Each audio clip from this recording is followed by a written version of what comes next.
ஆரோவில் அருகே பெங்களூருவிலிருந்து கடத்தி வரப்பட்ட 1 லட்சம் ரூபாய் மதிப்பிலான குட்காவை பறிமுதல் செய்த போலீசார் 4 பேரை கைது செய்து விசாரித்து வருகின்றனர்.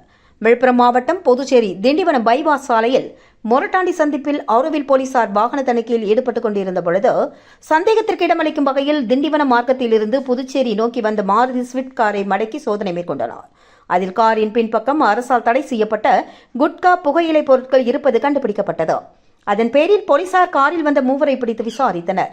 அதில் பெங்களூரு கார்ப்பரேஷன் காலனியை சேர்ந்த ஜோதிராஜ் மகன் முரளி, திருவண்ணாமலை மாவட்டம் ஆனந்த நந்தல் புது காலனியை சேர்ந்த பொன்னுசாமி மகன் முருகன், பெங்களூரு புரம்பாரத் மாதேலே அவுட் பகுதியை சேர்ந்த வடிவேல் மகன் ருத்ரகுமார் ஆகியோர் என்பது தெரியவந்தது.